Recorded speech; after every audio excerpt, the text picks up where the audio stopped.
Voilà. Bah écoutez, bonjour à ceux que je n'ai pas eu l'occasion de saluer. Alors, je vais vous partager mon écran.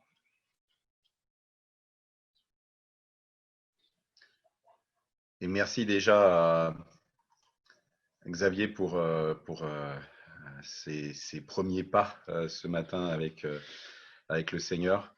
C'est vrai que c'est bon de pouvoir partager et de pouvoir redire ce que le Seigneur a fait. Les psaumes nous y appellent à plusieurs reprises. Et, et merci Seigneur pour ce qu'il déjà il nous a apporté ce matin. Et c'est vrai qu'il est bon de se souvenir et de redire ce que le Seigneur a fait. On appelle effectivement à goûter et voyer ce que le Seigneur a fait. Et je crois vraiment que voilà, on pourrait y passer des heures. On avait eu le privilège pendant un week-end de retraite sur la prière de revenir avec. Alors moi, je me souviens, j'étais avec Corentin et Denis, et on était un petit groupe de 5-6 là, et puis on était là à se dire pendant une heure ce que le Seigneur avait fait. Alors du coup, comme on était 5-6, on avait le temps de tous participer. Et puis en fait, une idée en amenait une autre, qui en amenait une autre, qui en amenait une autre. Et Xavier, je vois tout à fait. Merci pour cette introduction et sur ce côté émerveillement quand on aime justement, par exemple, moi j'aime le foot, voilà. Et puis on va effectivement se dire, oh là là, c'était incroyable en 98, et tu te souviens, il y a Thuram qui a fait ça, etc. Et effectivement on se réjouit et on est excité de ce qui a été fait, et ce n'est rien à côté bien sûr de ce que le Seigneur a pu faire. Et donc merci pour cette formule innovante de ce matin, Xavier. Je pense que c'était précieux. Voilà. Alors, vous l'avez compris, hein, le passage d'aujourd'hui, c'est Ésaïe 61. Et alors, j'ai eu énormément de difficultés à faire du tri dans mes idées. Donc, j'espère que ce sera clair. Alors, je vois Estelle qui rigole. Euh, en fait, il y a tellement dans ce passage. J'ai volontairement, alors, très largement coupé sur tout un tas d'idées que je pouvais, qui ressortaient en fait du passage. C'est pas des idées que je pouvais avoir, c'est ce que le texte dit. Et donc, on va vraiment focaliser ce matin sur, en particulier, le rôle de l'esprit. Alors, ce passage, et donc le titre du message, l'Esprit du Seigneur est sur moi, car il m'a envoyé. D'ailleurs, c'est pas et il m'a envoyé, car il m'a envoyé. Et alors, juste pour remettre quelques éléments de contexte, on avait vu en Ésaïe 59 que le peuple s'était de lui-même privé des bénédictions, finalement en construisant un mur entre toutes les bénédictions auxquelles il pouvait avoir accès, libre accès, et finalement, en fait, tous ces termes-là qui sont à l'écran, en fait, toutes les pensées corrompues et les fruits toxiques ont fabriquer ce mur qui fait que le peuple se retrouve livré à lui-même, dans l'obscurité, dans la tristesse, dans la violence, dans l'injustice, etc. etc. Et je ne sais pas si vous vous souvenez, mais quand on a attaqué Ésaïe 60, je vous ai dit, tiens, imaginez une destination de vacances de vos rêves. Et sachez qu'elle est garantie, cette destination, dans 6 mois, dans 12 mois. Vous n'avez pas forcément la date, mais vous avez cette assurance que. Et cette assurance, forcément, elle me donne une posture aujourd'hui qui est incomparable. Qui est incomparable parce que je sais, j'ai cette promesse. Et Ésaïe 60 nous a amené dans ces temps de l'accomplissement de la promesse finale avec une joie, avec des bénédictions dans tous les sens. Et Ésaïe 61 reprend quelque part ces mêmes promesses. Alors, on ne va pas tout lire. En jaune, hein, comme vous avez l'habitude, je pense maintenant, en jaune, on est sur les promesses de bénédiction. Et donc, on voit que sur ce chapitre 61, qui n'est pas très long, on voit qu'il y a encore et à nouveau plein de bénédictions qui sont annoncées. Ce matin, on va focaliser en particulier sur les versets 1 à 3. Mais je vais quand même vous redonner rapidement la structure de ce chapitre pour que vous puissiez vous régaler en fait une fois que ce culte sera terminé, profiter de l'après-midi, profiter de la soirée, de la semaine qui vient, pour vous régaler à nouveau de ce que le Seigneur répète. Et quand le Seigneur répète, bien souvent on se dit « Ah, je l'ai déjà lu ». Ouais, mais en fait, c'est que quand on nous en dit quelque chose, bien souvent, c'est qu'on a besoin de le entendre plusieurs fois. Donc oui, le Seigneur nous a déjà dit au chapitre 60, nous a déjà parlé des bénédictions, du fait qu'il allait rebâtir sur l'ancien, qu'il allait, etc., etc. Mais s'il le redit, c'est qu'on a besoin de le réentendre. Et donc, voilà. Donc, la structure de ce passage, alors on va lire les 3 premiers versets ensemble. L'Esprit du Seigneur, l'Éternel, est sur moi. Car l'Éternel m'a oint pour porter de bonnes nouvelles aux malheureux. Il m'a envoyé pour guérir ceux qui ont le cœur brisé, pour proclamer aux captifs la liberté et aux prisonniers la délivrance, pour publier une année de grâce et un jour de vengeance de notre Dieu, pour consoler tous les affligés, pour accorder aux affligés de Sion, pour leur donner un diadème au lieu de la cendre, une huile de joie au lieu du deuil, un vêtement de louange au lieu d'un esprit abattu, afin qu'on les appelle des térébintes de la justice, une plantation de l'Éternel pour servir à sa gloire. Voilà, donc on a ces premiers 3 versets. Alors on va voir ça, mais ce qui peut être un petit peu troublant dans ce passage, c'est qu'en fait ces premiers 3 versets, et on va le voir, c'est le Messie qui parle. Et ensuite on bascule, versets 4 à 9, c'est le prophète qui s'exprime. Donc, je vous le déchiffre un petit peu en amont. Je vous donne le guide de lecture pour la suite. Et vraiment, je vous invite à relire ces versets 4 à 9 où on revoit ces bénédictions. Et là, il y a vraiment des choses extraordinaires à découvrir. Malheureusement, on ne peut pas tout faire et on ne pourra pas rester sur cette partie-là. Et puis, versets 10 à 11, on a la réaction en fait du peuple. Qui dit « Je me réjouirai en l'Éternel, mon âme sera ravie d'allégresse ». Et on a vraiment ce peuple qui, d'ores et déjà, dit « Je me réjouis, je vais me réjouir », qui prend cette posture, cette décision, même si, au verset 11, on comprend que les choses ne sont pas nécessairement instantanées. On nous dit « Car comme la terre fait éclore son germe, et comme un jardin fait pousser ses semences, ainsi le Seigneur l'Éternel fera germer le salut et la louange en présence de toutes les nations. » Quand on plante une graine, elle met du temps à sortir. Il y a un temps de préparation jusqu'au moment où le fruit, où la plante sort et puis le fruit peut arriver. Voilà, donc on a cette notion que tout n'est pas forcément absolument immédiat. Alors, on va revenir du coup sur les versets 1 à 3. Alors, j'ai en fait pris une photo de mon cahier de notes. Alors, mon frère dit souvent que j'aurais fait un excellent médecin. Donc, je pense que vous pouvez en juger par vous-même. Je pensais que ce serait plus visible comme ça, parce qu'il y a des couleurs, parce que voilà. Donc, si on regarde là ces premiers versets, l'Esprit du Seigneur, l'Éternel est sur moi, car l'Éternel m'a oint et m'a envoyé. On a, en fait, en une phrase, on réalise que l'Éternel, comme il se présente dans la parole, est vraiment ce Dieu trinitaire.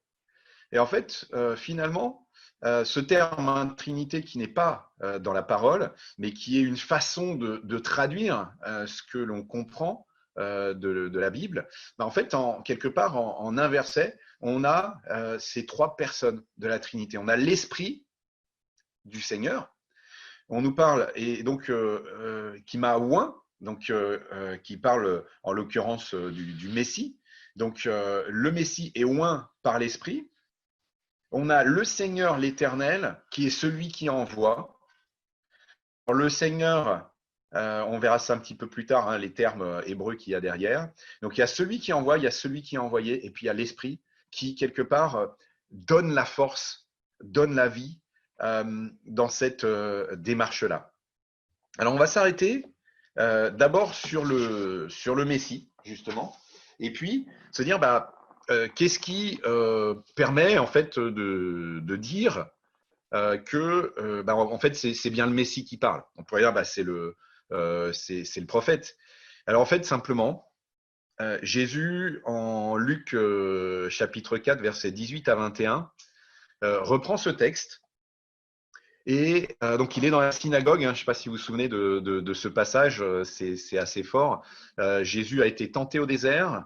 Donc, c'est vraiment il a été baptisé par Jean. L'Esprit est descendu sur lui. Il est allé au désert, il a été tenté. Il vient à la synagogue. Et là, il ouvre le rouleau, il lit ce passage et il dit voilà, ces paroles sont accomplies. Et clairement, en fait, Jésus, au travers de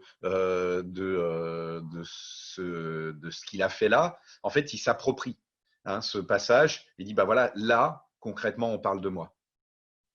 Et ça fait partie, moi, des choses qui m'émerveillent de voir comment le Seigneur a conduit Ésaïe dans ses prophéties, comment il a éclairé Ésaïe. Et puis, on voit que, et on va rentrer dedans, que effectivement Jésus, pour accomplir ce ministère extraordinaire qui est annoncé dans les quelques versets qui suivent, Jésus avait besoin d'être complètement équipé, complètement rempli du Saint-Esprit.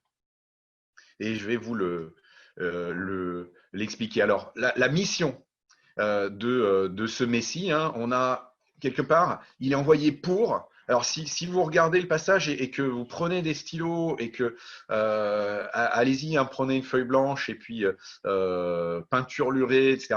Et en fait, vraiment, il est venu pour apporter une révolution. Il y a un avant et un après. Avant, en fait, on envoie ce Messie vers. Alors, souvent, on entend le terme, c'est vers les opprimés ou vers les malheureux. En fait, le terme qui est utilisé là, on est vraiment sur celui qui est en position de faiblesse. Finalement, on vient leur apporter. Alors, les traductions, souvent, c'est deux bonnes nouvelles au pluriel. Donc, c'est la bonne nouvelle par excellence, mais c'est plein de bonnes nouvelles.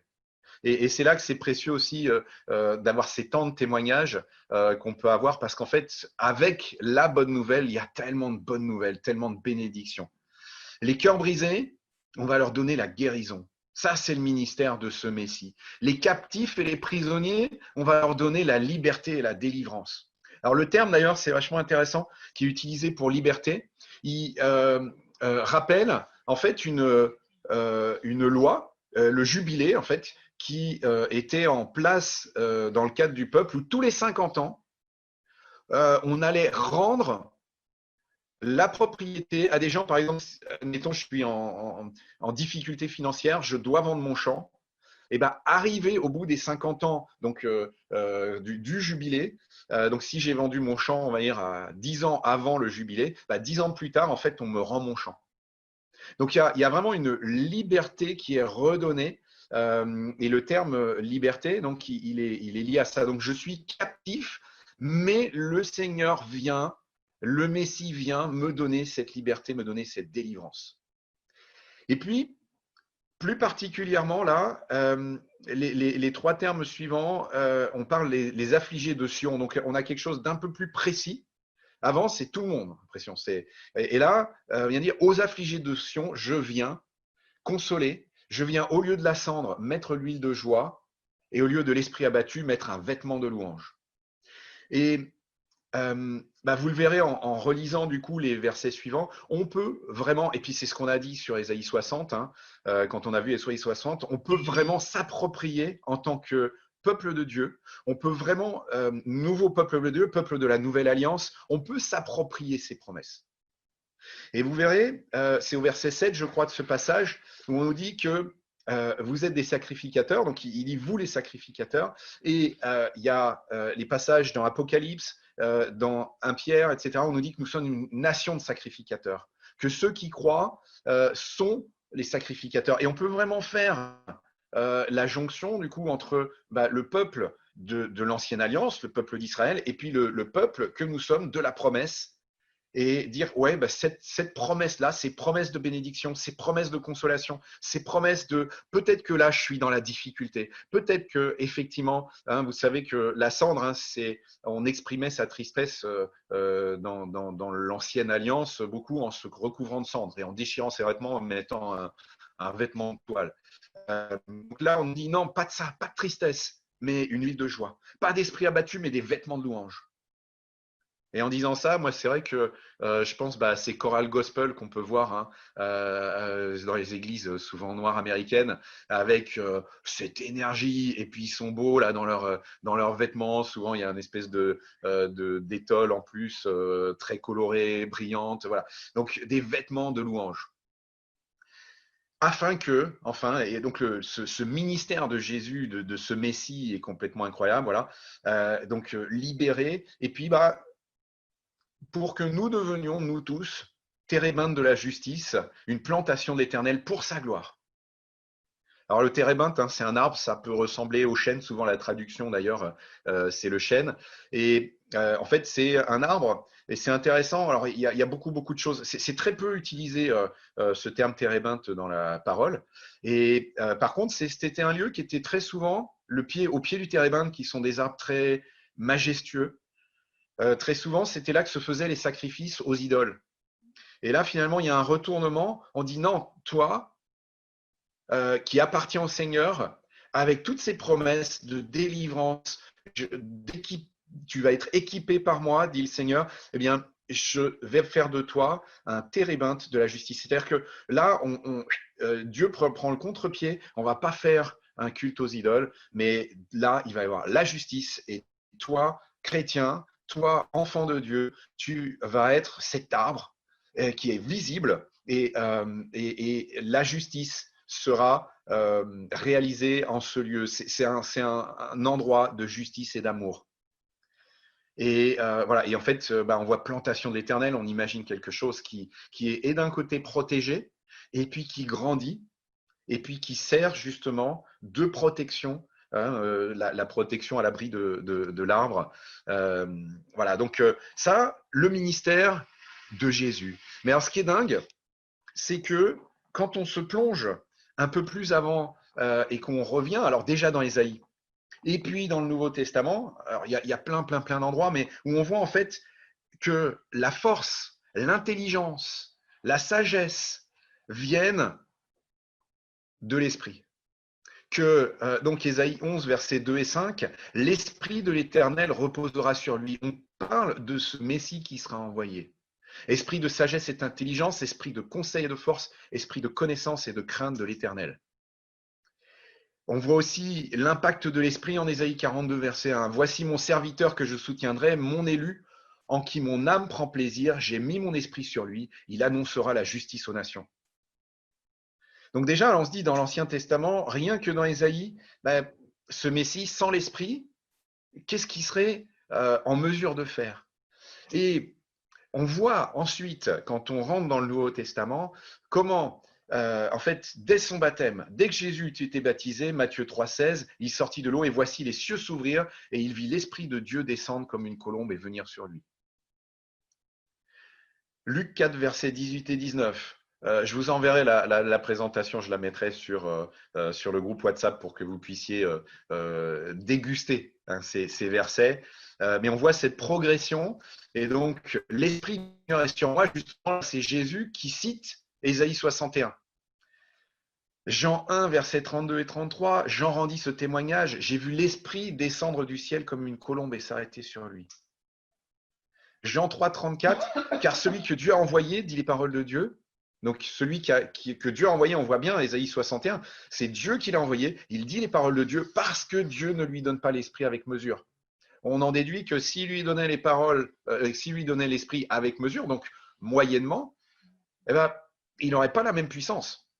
Alors c'est dingue parce qu'on se dit c'est quand même le Fils de Dieu. Oui, mais le Fils de Dieu fait homme qui était pleinement homme. Et pour avoir cette cohésion, cette cohérence, cette unité avec le Père, cette sagesse et cette intelligence, il avait de toute évidence, nous dit la parole, besoin de l'esprit sans mesure.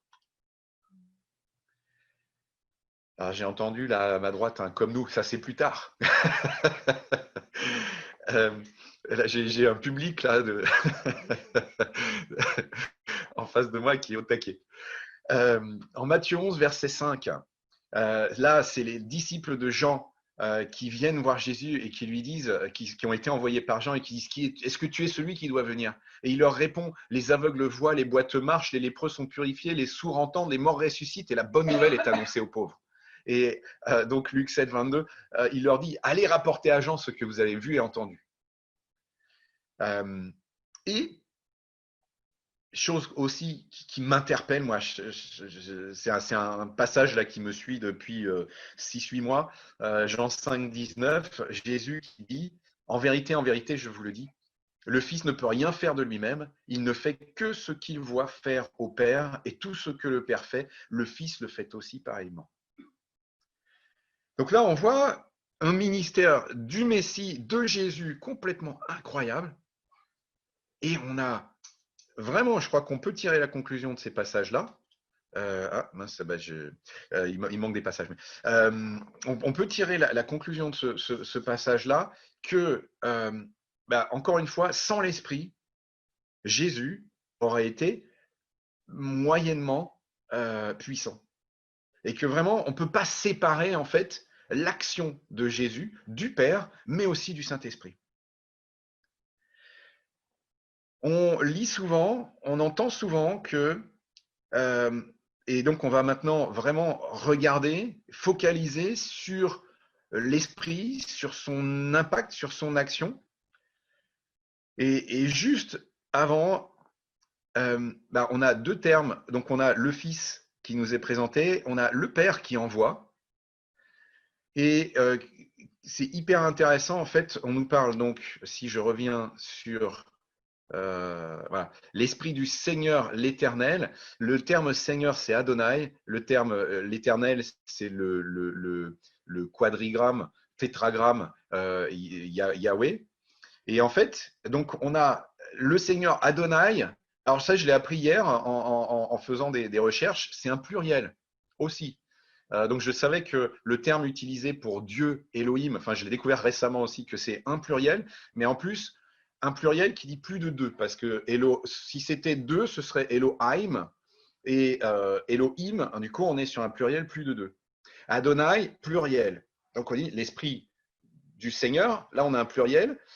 Donc Yahweh, ça c'est je suis, hein, donc, et on peut s'émerveiller de qui est vraiment le Seigneur.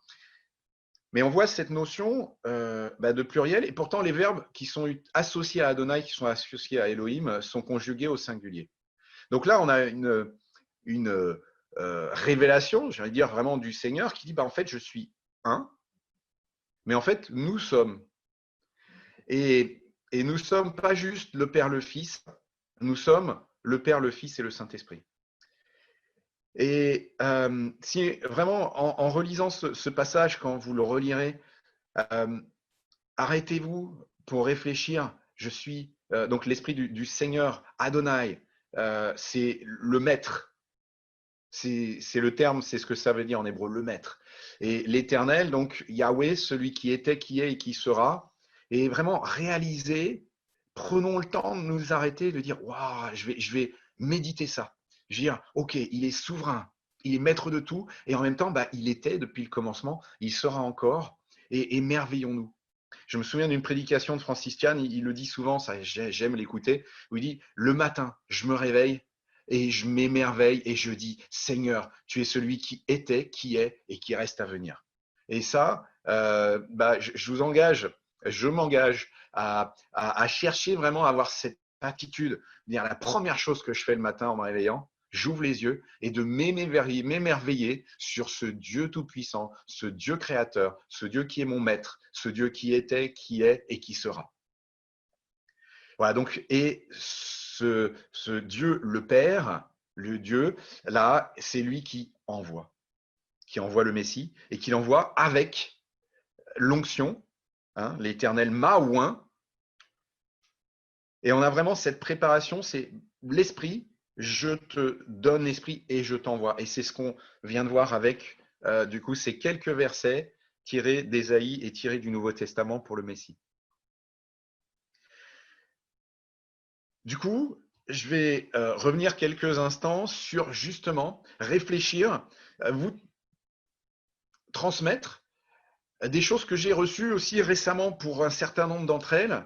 On s'est régalé avec Estelle à écouter un enseignement de Jean-Marc Taubois sur l'esprit. Là, je ne pouvais pas en fait ne pas parler de l'esprit là en voyant ce passage-là et en voyant l'influence, l'impact de l'esprit. Et vraiment qu'on puisse prendre le temps de réagir, de réaliser qui est l'esprit, qu'il est une personne. Et ce que souvent on dit, c'est d'ailleurs ce que dit Francis Chan, c'est ce que dit Jean-Marc Taubois, que l'esprit est la personne un peu oubliée, voire très oubliée de la Trinité. Et donc première chose, Dieu est un et trois personnes. Donc au travers de ces termes Elohim, Adonai, et puis ces verbes conjugués au singulier. Et vraiment retenez-le, moi je trouve ça assez merveilleux de voir la pédagogie de Dieu. Quelque chose qui n'est pas forcément évident pour moi à la base, et c'est vraiment quelque chose que je suis en train de découvrir de façon toute particulière, c'est de réaliser que l'esprit est vraiment une personne à part entière. Ce n'est pas juste une puissance. C'est pas juste une flamme qui descend sur ma tête, c'est pas juste quelque chose qui va m'inspirer un petit peu. Et en fait, notamment sur quoi est-ce qu'on peut s'appuyer pour dire ça, c'est de voir en fait comment les termes qui sont utilisés pour décrire le Saint-Esprit, décrire son action dans les actes. Il intervient, il envoie, il interdit, il ferme des portes, il distribue des dons, il conseille. C'est pas juste une puissance, ce qui serait déjà potentiellement extraordinaire en soi, mais c'est réellement une personne.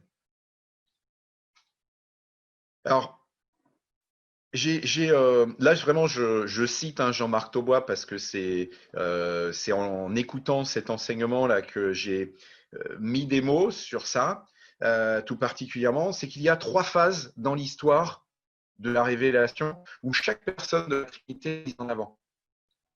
L'Ancienne Alliance, c'est vraiment le Père qui est mis en avant. Le passage de l'Ancienne à la Nouvelle Alliance, c'est vraiment le Fils. Et depuis la glorification du Fils, c'est l'Esprit. Et on peut là aussi s'appuyer sur la parole pour s'en assurer. Et c'est Jean 7, versets 37 à 39, et notamment il y a cette partie-là qui dit « L'Esprit n'était pas encore, car je n'avais pas encore été glorifié. » Par Jésus, pardon, excusez-moi. « L'Esprit n'était pas encore, car Jésus n'avait pas encore été glorifié. » Donc, on voit bien qu'il y avait ce temps à venir du ministère de l'Esprit tout particulier, mais qui n'était pas encore là tant que Jésus n'aurait pas été glorifié. Et donc vraiment, je crois, et moi c'est un petit peu mon vécu à moi, que l'esprit, en tout cas dans certaines de nos églises, et je pense que dans l'église, on peut être probablement moitié-moitié, avoir plus grandi dans des églises où l'esprit est très très mis en avant, et d'autres où l'esprit est très peu mis en avant. Et je pense vraiment c'est important simplement d'être vrai, d'être dans le vrai par rapport à ce que la parole nous dit et nous transmet. Et vous allez voir qu'elle nous transmet que l'esprit, aujourd'hui, il a un rôle prépondérant et fondamental. Mais qu'il avait aussi, malgré tout, un impact dans l'Ancien Testament, mais plus épisodique, et on va le voir rapidement. Mais voilà, mais voyons déjà, encore une fois, ayons en tête l'impact de l'esprit sur la vie de Jésus de façon toute particulière. Alors, si on vient sur le rôle de l'esprit dans l'Ancien Testament, très rapidement, en fait, on voit qu'il est présent depuis le commencement. On a ces versets 2, l'esprit de Dieu se mouvait au-dessus des eaux. La traduction, le terme hébreu d'origine, alors toujours d'après Jean-Marc Taubois, c'est l'esprit voletait. Et on verra un petit peu plus loin que c'est pas neutre en fait comme terme, et en sachant que les eaux justement dans la culture juive sont un peu sont un peu les choses sombres.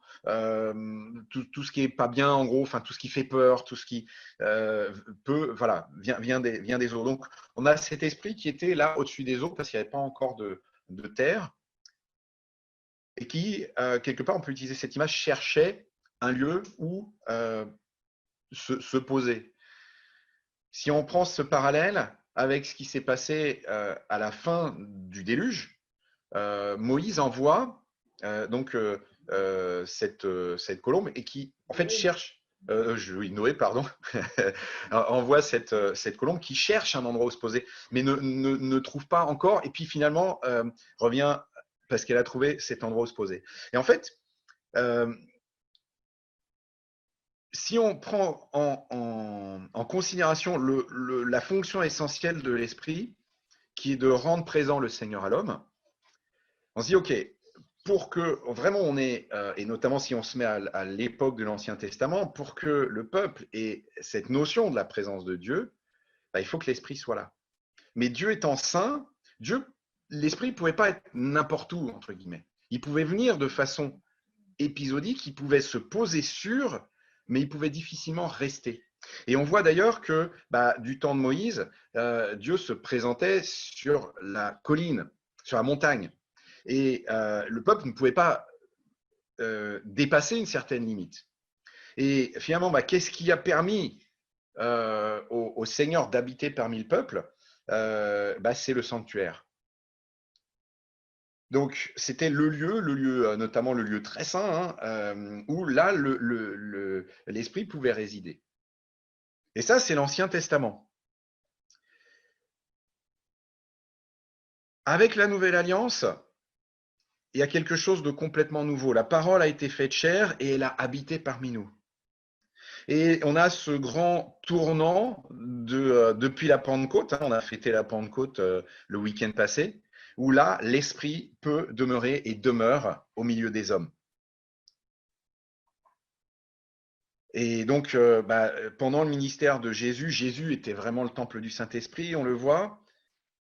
Le Saint-Esprit lui a été donné sans limite. On a lu le verset qui nous disait ça.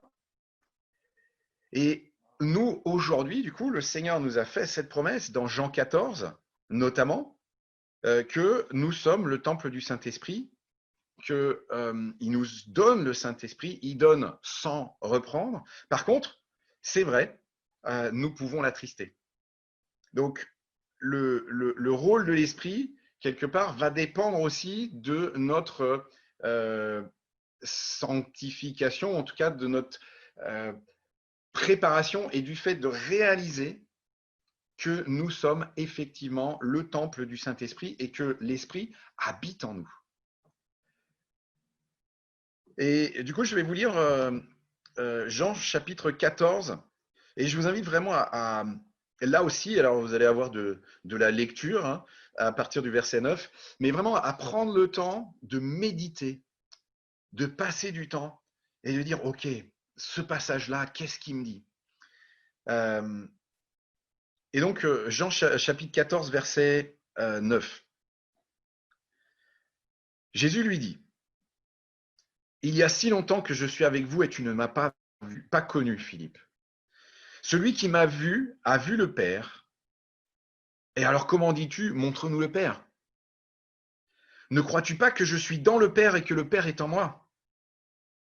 Donc là, on voit cette unité qui est présentée. Jésus égale le Père égale Jésus. On ne peut pas les séparer finalement. Ils sont intrinsèquement liés. Ils sont unis. Les paroles que je vous dis, je ne les dis pas de moi-même. Et le Père qui demeure en moi, c'est lui qui fait les œuvres. Croyez-moi, je suis dans le Père et le Père est en moi. Croyez du moins à cause de ses œuvres. En vérité, ça c'est incroyable, je vous le dis, celui qui croit en moi fera aussi les œuvres que je fais, il en fera de plus grandes parce que je m'en vais au Père. Et tout ce que vous demanderez en mon nom, je le ferai afin que le Père soit glorifié dans le Fils. Et on continue, et vous allez voir là, l'Esprit qui est le rôle de l'Esprit dans nos vies à nous. Si vous demandez quelque chose en mon nom, je le ferai. Si vous m'aimez, gardez mes commandements. On voit cette notion de sanctification. Et moi, je prierai le Père et il vous donnera un autre consolateur afin qu'il demeure éternellement avec vous, l'Esprit de vérité, que le monde ne peut recevoir parce qu'il ne le voit point et ne le connaît point. Mais vous, vous le connaissez et il sera en vous. C'est pas juste, euh, allez, à l'occasion, vous aurez une puissance. C'est vraiment, et puis il y a ces autres versets qui disent encore, enfin, ces autres passages qui disent, vous êtes le temple du Saint-Esprit. Donc, moi, en méditant là sur ce chapitre 14, je me disais, mais c'est un truc de dingue. C'est Dieu habite en moi. Dieu habite en moi. Dieu habite en toi, Sylviane. Là, je vous vois là. Dieu habite en toi, Xavier et Aurélia. Dieu habite en toi, Jocelyne et Jean-Yves. Là, c'est les seuls que je vois là sur ma petite visu. Et c'est un truc de fou. Alors, est-ce que je réalise ça? Est-ce que je m'approprie cette promesse? Et je voudrais vraiment ce matin qu'on prenne le temps là, quelques instants, qu'on fasse silence et qu'on se dise, qu'est-ce que ça veut dire ça? Est-ce que je crois réellement que Dieu habite en moi? Ça veut dire que j'ai une connexion avec le Père, avec Jésus? Alors, je vous invite à vraiment continuer à avoir cette réflexion. Et qu'est-ce que ça veut dire? Et finalement, et là, on va se poser la question, est-ce qu'il est légitime de s'approprier ces versets 1 à 3? Hein, il y a ce chant de collectif Cieux ouverts que j'aime chanter, hein, qui dit l'Esprit du Seigneur est sur moi car il m'a envoyé. Et ça, quelque part, quand on chante ça, on n'est pas en train de chanter dans l'idée de dire c'est Jésus qui a dit ça. Enfin, moi, je ne l'avais pas chanté comme ça, je le sentais de toutes mes forces. En mode, ouais, le Saint-Esprit m'envoie. Et je me suis vraiment posé la question, du coup, en lisant ce passage, je me suis dit, ah mince, attends, c'est Jésus qui dit ça dans la synagogue. Mais en fait, avec tout ce qu'on vient de voir, le Seigneur envoie ses disciples, il dit, je vous donne mon esprit et je vous envoie pour porter la bonne nouvelle. Donc là, en fait, je pense vraiment qu'on peut s'approprier ce passage et dire, oui, Seigneur, que ton esprit soit sur moi, oins-moi et envoie-moi. Par contre, ce que je crois vraiment, c'est que le Seigneur ne donne pas l'esprit pour rester les bras croisés ou pour être bien en famille. Le Seigneur donne l'esprit et il envoie. Donc, ce cadeau que le Seigneur nous fait de façon toute particulière, il est pour porter du fruit. Il est pour aller. Il est pour aimer.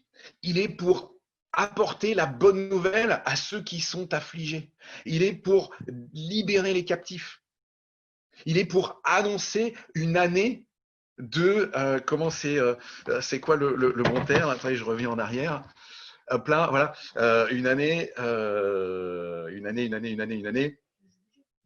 de grâce, voilà, de l'Éternel, et un jour de vengeance de notre Dieu. Alors, il est un petit peu bizarre ce jour de vengeance, mais en même temps, on attend la justice. On attend la justice. Et quand il y a de l'injustice sur la terre, ben oui, le Seigneur est ce Dieu juste. Donc, ça viendra. Mais allons et proclamons cette année de grâce autour de nous, cette grâce de Dieu. Et la parole le dit, il y a de la joie dans le ciel quand une âme vient à Dieu. Et en dernière conséquence de cet appel, oui, on peut s'approprier ces versets 1 à 3. Et j'ai envie de dire, on doit s'approprier ces versets 1 à 3. Bien souvent, on peut se dire, ouais, mais comment est-ce que je vais parler de Dieu? Moi, j'ai pas les mots. Moi, je suis faible. Oh là là, je suis timide. L'Esprit du Seigneur est sur toi. L'Esprit du Seigneur est en toi. En prenant le temps, bien sûr, de lire la parole, d'être en relation avec le Seigneur, en cherchant à se purifier, à se sanctifier au quotidien. Et on a eu un super temps avec les jeunes il y a 4 semaines, je crois, sur la sainteté du regard. Et en fait, ne pas laisser certaines choses rentrer en nous.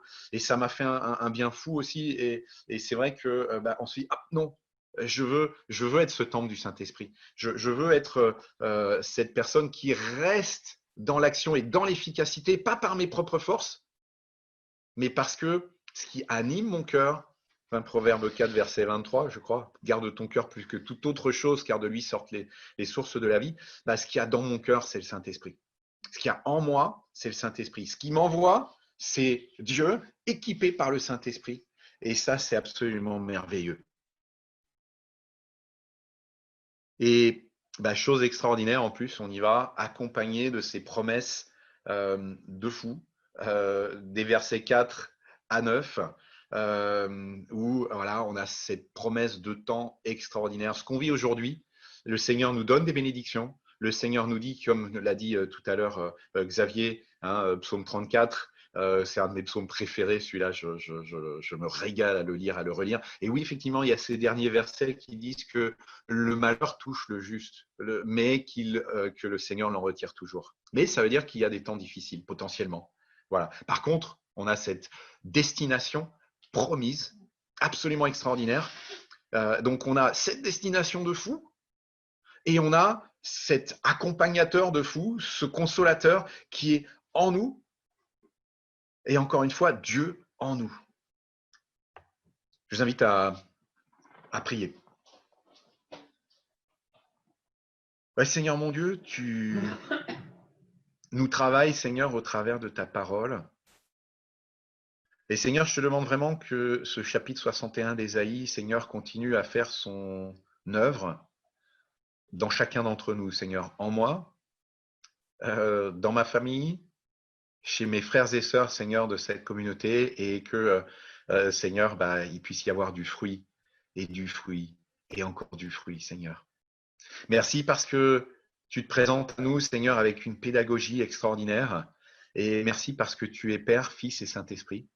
Seigneur, aide-nous à vraiment chercher dans ta parole, Seigneur, jour après jour, qui tu es, pour nous faire notre Seigneur, pour comprendre, que vraiment ce soit intégré, que ce soit pas « Ah, un tel m'a dit », mais Seigneur, que ce soit ta parole qui nous parle.